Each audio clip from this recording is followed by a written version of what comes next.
I have a question. Should we not all just be scientists? If you want to eat, you eat. If you don't want to eat, you don't eat. If you're in your own house, the thing is, if you get sick because you don't eat, then you're going to cost the state money by putting you in the hospital. But if a company falters and we help the company out, then it's going to cost the state money. You see, it's always going to cost something to somebody somewhere. If we lived in a system that had no money and everybody decided they wanted to get their food and they didn't want to eat, well, that wasn't said right, excuse me. We live in a system where we must do for ourselves. Imagine if nobody worked, nobody had anything. We'd be like savages. So we need to live on a certain level in order to get by. But is it really anybody's decision on what an individual does after passing the law of 10, which the law of 10 states, I am not a fish, a mammal, a bird, I am a human being. It states that the normality, for the reason and the sake of life, that I should eat, for the sake of life and not interfering with anybody else, for the sake of light, for the sake of life. But if I don't work and you don't work and he doesn't work and I decide to steal, what do we do with these people who steal? These are small things, but the biggest thing is the money. If we have no reason, why should I go to work, build a snowmobile so that somebody who has the money can go and speed down the road with his snowmobile that I worked, but I didn't make enough money to have any fun. In fact, I didn't have any time, even if I had the money, because I'm so busy working. So we bring up the values of houses in certain areas, and as we rise the value, as we pass out the free money, we make everything cost more and it takes more. The cost of living and the cost of minimum wage, although they don't go and move together, apparently they are together, but they're not. There are other things that go along with the minimum wage. For instance, you get a parking ticket. That parking ticket did not increase towards minimum wage. In fact, the parking tickets out here have been $40 for the last 10 years, in which minimum wage in the last 10 years has gone up over $1 an hour. So do you have enough to park in that spot?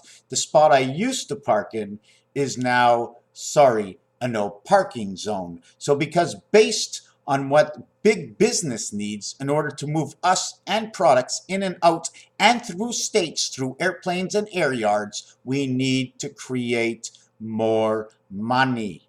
We create more money, more than we need, more sufficient than anything else, but we lack the food. We lack the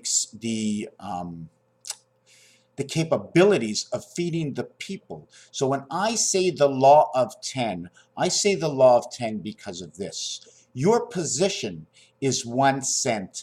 The 1 cent owns all the points within the cent that creates the 1 cent itself. This block over here, if it was to fall into a hole, as to this coffee cup, right, it would block the hole.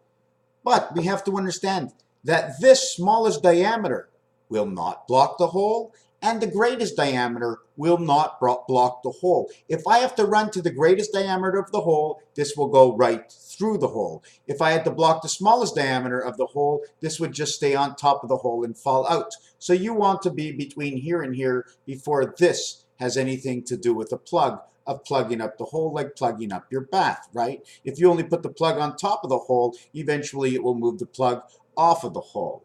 So this is what's going on. Money, okay? What I am just off the top of my head, and it's a fast video, it's just a fast video. In order to recalibrate money, we must give money away for free. We must print it and give it away for free. Okay, in North America, we will print money and give it away for free. What will happen with the overflow? What will happen? Now, all of a sudden, we take $25,000 and we give it to every man and woman, anybody over the age of 18. We'll get $25,000. Now the question is, should everybody get this money? The man's in debt, he owes millions of dollars. The other one's in debt, he owes millions of dollars. We can't help out the people who owe the millions. But I'm quite sure if they owe the millions and they don't have it, 25,000 is pretty good when you're starting at zero, isn't it? If you owe and you can't pay it back, but if everybody got 25,000 and we gave it to other countries because we made imports, should we increase our imports? But maybe they won't want our money because Canada, let's say Canada is worth $100 and we have a total of $100 in value and somebody says, I want to buy all of Canada. And you print money and give it to everybody because we're buying food with our money. Maybe we should just make $5,000 a year in food stamps to everybody, right? Even to the rich, because it wouldn't be fair, right?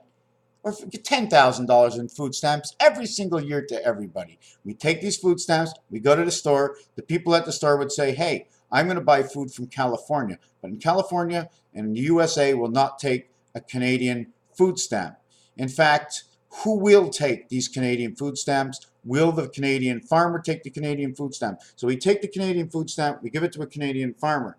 The Canadian farmer takes the food stamp, he deposits in his bank, and he goes out and he buys a tractor manufactured by the tractor company. What can we do to create income? We take the water and electricity and we ship it out. But what if they went with natural energy and they no longer needed our water? In fact, what if the world didn't need anything from Canada anymore? This is where the difference of money comes in. I know, and I must look this over. I really haven't, because this is really what's going to happen at the end of my game. But I play around with it on the way to the end of the game, in which we do not want to be able to buy people with money. We go to the court system, we buy people.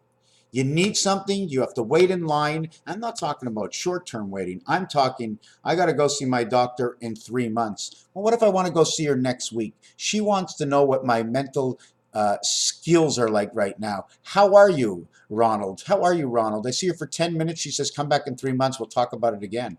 How can you assess anything like that? If we need to see people more often because of the money, we can't. Because of the money, people are going elsewhere to make an income out of Canada, out of the US. Because of money, we run to Walmart, who buys everything from most of everything from out of state, out of country, and out of this actual North America. Because of money, it's cheaper. Yet, but because of money, in the US alone, everybody's in debt, just about, because of money. So think of it. Do we want to pick up things cheaper or try to figure out why we're always going into debt? Is it because the car cost us $25,000? Is it because of the street taxes? Where's all this money going? We spend money like water and it doesn't grow on trees, yet when you water the trees flourish. Because it is the shine and the sparkle in your eye, the sparkle in the sun. The sun is the IT system, or what the mind wants. It will give the body, and then the body will strain to work and then think, what did I do today to earn this money? What do I deserve? How do we deserve things? So money is like a star system, because when we went to school, every time we did something good, we got another star. So I'm thinking I'm going to let this video go at 8:48, 49, 50, 51. By 9:09, it'll be done. I want to say thank you for watching this video. Raphael, 72, 86 in a constellation of Pegasus. Is there anything I can show on here? How about this? Yeah, that's a good way to end it.